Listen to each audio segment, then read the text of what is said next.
back, listeners, to the BizBlend podcast, where business meets real stories, raw insights, and the brilliant minds and hearts behind bold ventures. I'm your host, Sana, and today we are going to dive into a unique intersection of tradition and tech, passion, and programming.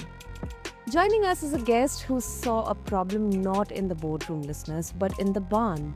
A trained software engineer who married into a horse loving family, he turned a casual breakfast conversation with his wife into a powerful SaaS tool for the equine world. Yes, you heard it right, listeners. From scribbled whiteboards and fading notebooks to scalable record keeping in the cloud, HorseRecords.info is now helping horse owners, breeders, and trainers keep their operations sharp, secure, and the most important, stress free. And today we uncover how this idea took shape, the lessons learned in bridging two very different worlds, software and livestock, and what it really takes to build a tech product for a niche market. So, listeners, please welcome my lovely guest, Andy Ide. Andy, welcome. Hey, Yeah. g'day, Sana. How you going? Hello to your listeners. How are you all? Oh, wonderful. We all are wonderful, Andy, and thank you so much for joining. I'm definitely so much looking forward to our conversation because it starts with such a lovely, such a personal story and motivation. So, if you would like to please share, describe that moment with us, when your wife asked you to just code something for our horses. Yeah, definitely. I'm a software engineer. I'm a city boy. I grew up in the city, and I married a horse girl. Um, and what a lot of people don't realize when you married a horse girl, you basically marry the horses as well. So, so we were, obviously living together, and one day my wife got really frustrated. With the fact that the notebooks she'd meticulously kept for 10, 15 years, she'd lost some and some are just physically degraded. You pick them up and they go. I mean, do you know where your school books are from when you're at school, and are they any good? Are they degraded? And she knew a whiteboard that she had in the barn was only good for a snapshot at time. And she said to me, "Hey, Andy, can you just code something online so I can log into a website and enter in my horse information, when the farrier came or when they've had their dentist or when the vet came, what drugs were given to them or what their vaccinations are." Okay. And I built that for our stud. So a stud in Australia is like a ranch. In America, it's a working farm with horses. So I built that for our stud. We ran it for a few years. It worked well. And then my wife said, "Hey, why don't you make it available for everyone?" So I built Horse Records knowing that not everyone was a 30 horse Australian stock horse stud. Um, yeah, you've got obviously racing, you've got dressage, eventing, camp drafting, you've got rodeo, you've got reining, you got endurance, which is the marathon runners of the horse world.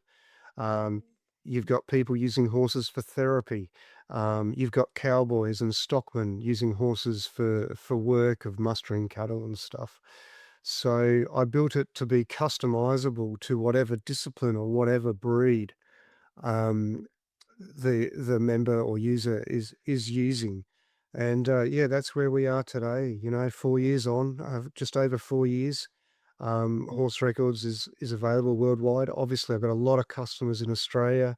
Um, Most of the rest are in New Zealand and America, and I'm currently expanding to the US and to Europe a lot at the moment. Yeah. Wonderful, wonderful.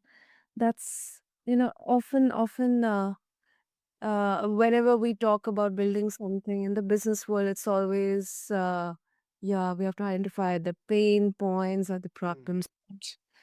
We build things for love and necessity, but Mm. few take that next step. So when you started, when you created Horse Records, you were in that journey. What were the initial challenges that you faced? Because it's a niche, Yes. especially when you were not familiar with the industry yourself much. No. Just assuming. Yeah. Oh, that's right. Yeah. I mean, my wife was very familiar with stock horses in Australia. The stock horse is the working horse in Australia, much like the quarter horse in America. The stock horse is the one you see in movies, uh, Australian movies and, Commonwealth Games and stuff like that. She knew the stock horse world, but, there's every other breed kicking around. Um, I think for my particular thing, I was following the build a minimum viable product thing that I read everywhere, the MVP, and I realized that that wasn't necessarily correct advice for my industry. So I guess what I'm saying is depending on where you're at, the MVP concept is not necessarily appropriate. The reason is horse people are quite practical. Um, hey, they clean out stables. The horse doesn't care what your mood is, doesn't care whether you've slept or anything. It still needs to be fed. It still needs a vet when it needs a vet, regardless of how you're feeling. And so for that reason, I actually built beyond the MVP. It was roughly middle of 2020, which is COVID year. I was ready to launch, and my wife said, "Oh, what about this feature? What about this feature?" And I'm going, "Well, technically, it's not MVP, but I built it anyway." And then I launched in May 2021. So I guess what I'm saying to your listeners is the whole MVP sort of isn't always applicable. Sometimes you want your first customers to actually have a pretty good product. So yeah, just take that MVP stuff with a grain of salt. And also the iterate often and break things. To me, that's crazy talk. You know, build a feature that works and launch it and test it and then launch it so your customers don't have something broken. And to me, there's sort of a bit of an ego about, oh, we're moving so fast, we're breaking things. I think that's silly. I think what you should do is actually test what you develop and put out something as far as you know has no bugs because we're professionals here, not gung ho wannabe heroes. So that, that's just a little bugbear of mine, son. Or sorry, that slipped in. Yeah, that's practical. That's practical. And that's on the ground, at the grassroots level type of insight. Mm, uh, yeah. that we as professional, because we are putting our expertise into our experience into it, Mm. and to instill the trust of our customers, that too at such an early stage in the initial years of our company or product. I think what's something we should put out should definitely work. Then based I on, think so. yeah, Yeah, look, when you release stuff, realistically, there's bugs, but the point is, you don't purposely put out half done stuff. You want your customers to know, oh, this new feature will actually work. So, so yeah, that school of move fast and break things. Yeah, good luck, fellas. It'll carry on. Keep earning money. hmm. Yeah, I agree. I agree, Andy. And Andy, so talking about horse records, it's only just not about storing data. It's also about because this is a traditional industry. There's a lot of legacy and sentiments and emotions involved here. Yes. And it's also for reducing mental clutter. Mm. So how did you balance both of the technical aspect and the emotional or the practical needs of your users? Yeah, that's an interesting one. I guess the emotion I'm trying to sell to my customers is effectively quiet confidence.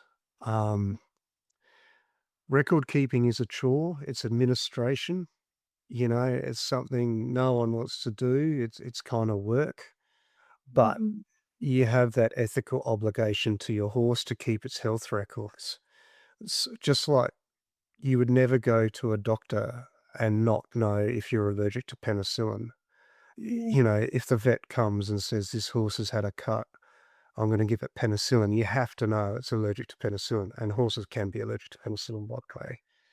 Um, so I think that sometimes customers, they get worried or anxious about the fact that they're not recording their information. So I'm trying to push the fact that there's a calmness and a clarity um, to knowing all the information is recorded. Um, and sort of the way that I try and balance that is I try to make it as easy as possible. I'm coding a few features at the moment that will use some AI to try and make it even easier.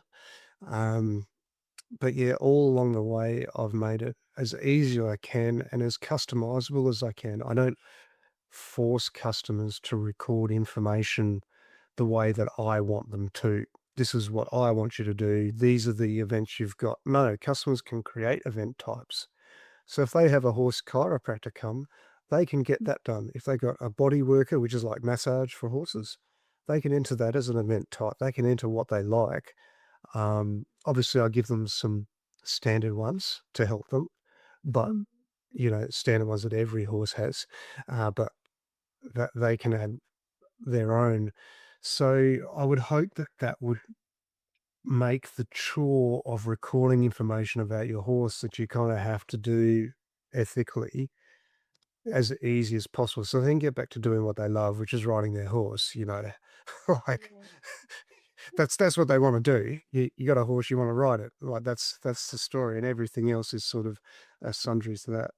Um, as a business owner, you could sit down and work all day, every day, but if I look just from building a business, you for me, the key has always been sustainability, and you need to be able to continue the effort. I mean, success is a staircase, it's not an elevator. Very, very, very rarely do you get discovered and have the big wins or the lotto win or something like that. The way most businesses succeed is every day they do something towards their goal, another step towards their goal. Every now and then they might get a windfall gain, they might get a grant come in, they might get, some big customer call them, but most of the time that doesn't happen. So you really need to build not to win those gambling big wins. You really need to build in a sustainable way to be able to keep that sustained effort every day. So that means getting your rest, setting your boundaries of time when you're working on the business, not taking a call at midnight if that's not your business idea. Like if someone calls me at midnight about horse records, they can wait till the morning. I'll call them back. So yeah, sort of that work-life balance, I think is the sustainability that you're looking for, and sustained effort will beat these glorious once-off wins all the time. The problem is all you ever see is the big wins, on TV, on shows like that. You just see oh, I battled through a singing competition and then I become the winner.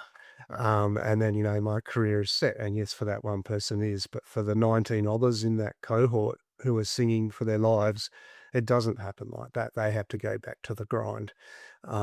So you need to be aware of that survivorship bias in the stories that you read and see and are told on things like TV and, oh, I know someone who won the lotto and, their life is set. Yeah, okay, but can you repeat it? No, you can't. Can you repeat working every day a little bit towards your goal to achieve what you want? Yes, you can. You can do that every day. So, yeah, success is a staircase, not an elevator. Yoga.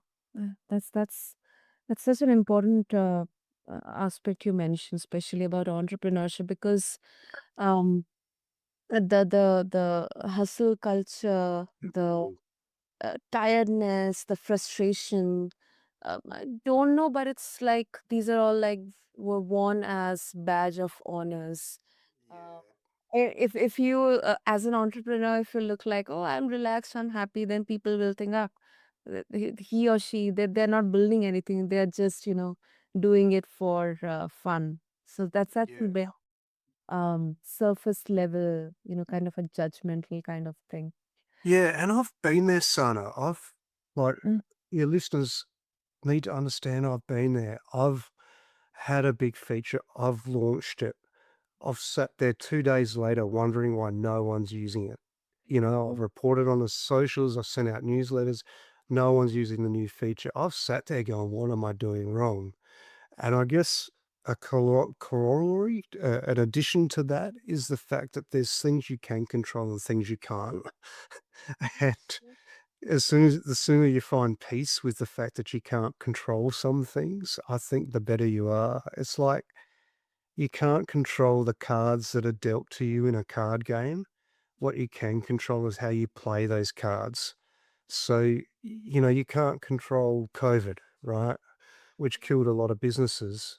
And actually, the global financial crisis in 2008 killed my first business, which was a web design company.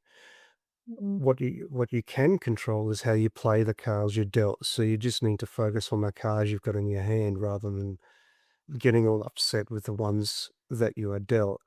Um, you, you sort of you got to work with what you can control because trying to consider what you can't control, it's a road to ruin. It's wasted energy. Yeah, I agree. I agree. And Andy, you obviously, I mean, SaaS and that to niche, both of these they are a very tricky combination. That to now in the world of AI, when people are now moving forward from SaaS to AI, um, and what do you make of all these super rapid transformations happening in the tech world? Everybody is trying to jump on the bandwagon, Yeah. right? Everything is AI. What is Well, you you've got me on a soapbox. I'm just going to climb on my soapbox here. So if you just hold back, I just got to step a couple of bits right on the soapbox now. So I'm turning 50 in November, so I'm much older than I look. I mean, Oh, you don't look like all the listeners, you don't look like. so I was around when the internet was getting going in the 90s, late 90s. I remember using the internet at university in the early 90s and then, yeah, the real internet in the late 90s and 2000s. Mm-hmm. To me, AI is like that. It's got the same feeling, just we're right at the beginning. Um, I really want to see AI get into robotics, and I really want to have AI stop creating music and pictures and poems, and I want it to create a robot that can clean my house. Okay. I, wa- I want a robot, a drone that can scan my paddock for weeds and then spot spray every weed. That's what I want. We haven't got that yet, but yeah, we're making images and movies and stuff like that. I think with AI, for your listeners, the way it stands at the moment, so we're in the middle of 2025. The robots haven't taken over the world yet. There's no Terminators running around. Um, I see AI as a tool. We used to hit nails with rocks, and now we've got hammers. Um, but if you hammer in a nail, you still check that you've done it. So I think the biggest thing for AI, and it is amazing. I was coding some stuff with AI this morning, Okay. and I looked at it and went, that I don't know how it got that result from what I gave it. It just hallucinated in exactly the right way and almost was magical. It was really, really amazing what it had provided. Of course, I put the same prompt in again and got a totally different answer that was nonsensical.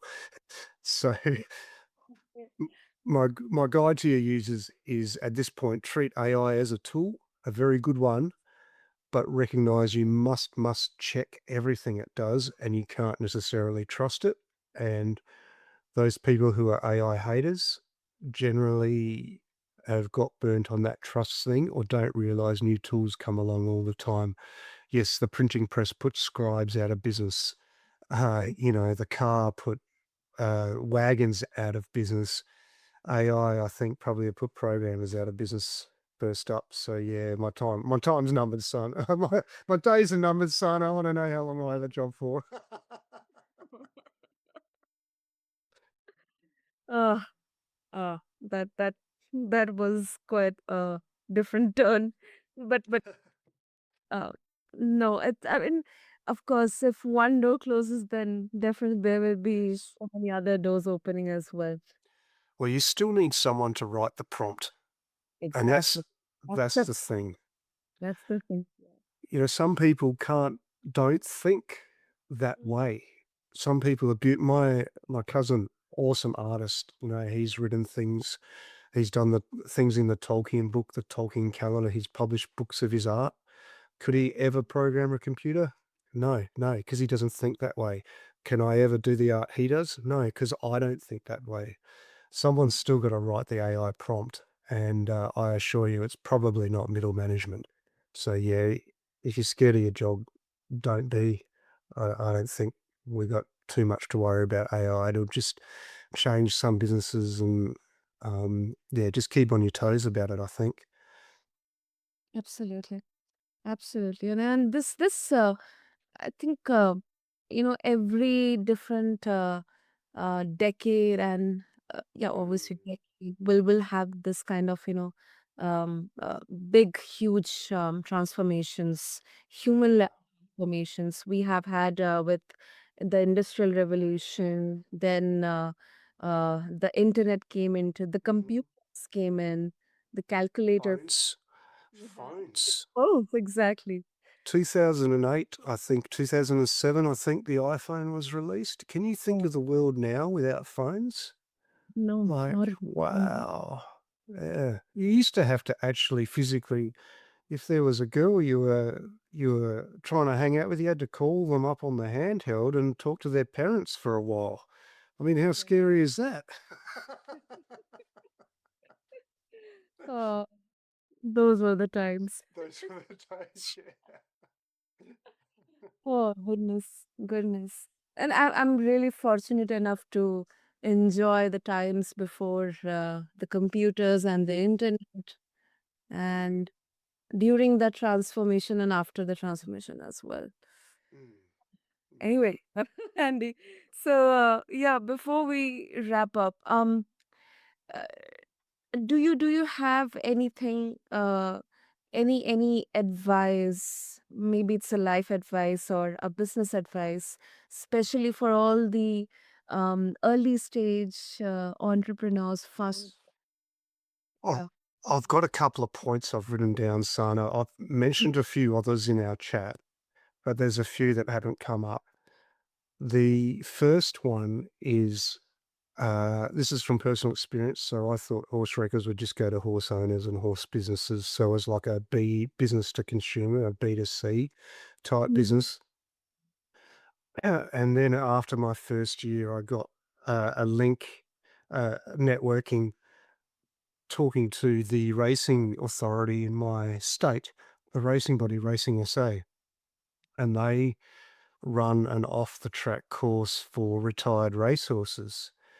And what happens is a racehorse will race till they're about 4 or 5, and then they're not competing anymore, and the trainer will sell the horse on. And a lot of people will buy those retired racehorses and train them for another career, like dressage or eventing or showing or even trail riding, even show jumping, all of those types of events. So what I was able to do was to able provide horse records to those people who are buying an off the track racehorse. So the Racing South Australia, Racing SA was able to offer my product as an extra to the people, along with some other companies, like they get a rug and some feed and stuff, to to follow their ethical guidelines of ensuring that retired racehorses do indeed have a good career. I mean, there's a story of a racehorse retiring and getting sent to the doggers for horse meat because they're useless, but they're not. They can actually have a really fulfilling life. Some of them live till they're 30, 35, doing other things. So my advice to customers, to your listeners, is you might be a B2C business, but see and think and broaden your mind and see if there's some business to business collaborations you can have. And what happens with those is they're hard to get, their work. They take time, but once they're done, they're usually kind of forever. And often that business is selling your product for you. So I now have collaborations with a couple of states in Australia. So Racing SA, which legitimately is one of the smallest states, Racing Queensland, which is one of the biggest states population wise with lots of horses. And I also have a collaboration with Barrastock, which is Australia's leading horse feed company. So I promote their products, they promote me. And I also have a collaboration with Dr. Logan in New Zealand, who's released a online equine first aid product. So any customer using Horse Records, I say, hey, learn equine first aid, which is that important hour you've got while you're waiting for the vet where you can look after the horse. So that's one thing. Look beyond B2C and try and see B2B because that's where you can get other people selling for you. Mm, Um, and my last advice, this comes from a number of my first business was a website design business. And then I moved into programming and then I moved into Horse Records. But you need a way to have regular income. What would happen in my website design business is in January and February, I would have no cash flow because accounts people would just be on holiday and they'd hold off paying accounts. And people aren't thinking about new work in January because Christmas has just happened, etc. It's the same around Chinese New Year. The whole country shuts down for 2 or 3 weeks around Chinese New Year. Um, that sort of thing. The solution to that is to have some sort of product you've got where customers pay regularly, automatically. Automatically is important, automatically every month. So some sort of maintenance product or something. So if I had my web business, I wish I'd had a web maintenance product or I charged hosting regularly. Back then I wasn't savvy enough to do that. So my suggestion for you is find something that you can charge people regularly and automatically for so that your cash flow doesn't dip in those months where it's a little bit quiet for new business coming in. Yeah, I hope that helps your listeners, Sana. Yeah. absolutely. Now, to me, these are, I mean, apart from the regular ones, these are very um, laser focused insights, especially both the points that you mentioned, because um, uh, diversification and we yearn for stability as entrepreneurs, or we cannot always think that, okay, it's okay to have 2 or 3 months of no cash flow, because we need that. We You did. need money. You need money coming in. I mean, look, we go into business to make money generally. That's one of the major reasons, if not the top one, whether we like it or not. Obviously, we go in to help people and help horses and whatever, but yeah, money keeps it going. Absolutely, absolutely, Andy. Absolutely. Those are two brilliant ones. I'm going to have these two ingrained in my minds. Oh, get a tattoo. Exactly. And especially the B2B and the B2C, because I have, in my career, I've worked in B2C industries. So having those partnerships and collaborations, strategic partnerships, they really work both from the marketing and the cross promotion point of view, if we talk in technical terms. Yes, certainly. Yeah, the cross promotion, like every equine first aid course that gets sold gets a Horse Records voucher. And I like I push the first aid on my vitals tab where you can enter in the horse's heart rate and their breathing rate and their, body condition. I say, oh, here's a first aid button. Click there, get a course. And the same with Racing SA, they can show to let's face it, the government that they're fulfilling their ethical obligations. And so everybody's winning here, which is great. But that's probably another one. Any collaboration, everyone has to be winning, otherwise it won't. be sustainable. If someone's getting ripped off over time, they'll get upset, um, and the deal will fall apart. So everyone has to win in these collaborations. So I'll often legitimately ask the people I'm trying to collaborate with, "Hey, what do you get out of this? How are you making money on this?" Um, and it's often quite direct, and it's an almost it's unexpected question. But then they say, we're doing this, or we have to by legislation, or hey, I promote you, you promote me. That's great. Um, yeah, so that's a freebie your listeners have got. They've got a freebie out of me, Sana. Absolutely. Absolutely. That's more than generous, Andy. Golden. It's golden. This is something I quite often have so many discussions with Avik. That not only through podcasting, but also through different platforms, collaborating, partnering, sponsoring. I mean, we can definitely get the word out. Mm, So that's the great one. Secondly, the other one, as you mentioned, that we should be having a regular income. I mean, it can be subscription, it can be something recurring. So mm, very, and especially in these uncertain times, from all the aspects, it's yeah. time of uncertainties. Right. Oh, it's like, yeah, I mean, COVID is the obvious one, which I think shook up a lot of businesses. Everything shut down worldwide for several months. And yeah, I mean, the global financial crisis was the one that was killing me.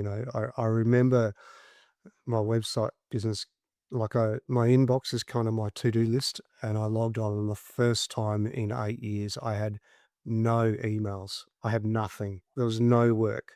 My two biggest customers that were 80% of my business had dropped their work from, you know, uh, dropped it by 90% down to 10% of what they would normally give me. So my business had just crashed for nothing I could control. But if I'd had those regular income from subscriptions, I would have been able to muddle through, but I didn't, and I had to go and find a job and worked for salaried for a few years. But I guess in some ways, the silver lining was that is I did learn a lot when I was salaried. Um, I didn't have the pressure of fault chasing invoices and stuff. And yeah, I guess it made me better, but yeah, it was painful. It hurt, but it was good for me in the end, in hindsight. But at the time, it wasn't fun at all. I know. Ah, has been really life changing for each and everyone on this planet. Mm, yeah. Ah, great. Sandy, if my listeners they would like to connect with you Mhm. and learn about horse records and get some more golden nuggets from you, what will be Yeah. the Yeah. Um, my website is HorseRecords.info. So you can go there. If you've got horses, you can put a horse in for free and try my software out and see if I'm any good. And if you like it, the plans start very cheaply. Price of a McDonald's burger will get you the lowest plan, and yeah, it steps up from that depending on how many horses you got. I'm happy to hop on a Zoom call with people to help their stud get set up or their ranch get set up. And also, if you run horse events, I'm expanding my sponsorship program at the moment. So if you run horse events, drop us a line, and I can see if I can get some gift cards to you for your members to sponsor whatever horse event you're doing. So yeah, happy to have a chat. So it's horserecords.info. Absolutely. I'll make sure to have the links and details in the show notes. And Cool. Ali, um, this was a conversation. Uh, we felt that love for horses, to coding, to the world of entrepreneurship, to how uh, certain things we should be wary about. And this conversation, this episode definitely reminds us that innovation doesn't always come from the book. boardrooms or Silicon Valley. So thank you so much. No worries, Sana. Thanks to your listeners. I'm waving to you now, so if you could wave back through the microphone, that'd be great. Oh, there you go. Thank you. I will catch you all later. Yeah, absolutely. And to all the listeners out there, thank you so much for being a part of the BizBlend podcast. Um, if you are tuning in and wondering how your own small idea might scale, I would love to say that great businesses they often begin with simply listening and solving one problem really well. So until next time, I'm your host Sana. This is BizBlend, where ideas meet execution and stories and journeys inspire strategy. Don't forget to subscribe and share. And thank you to everyone.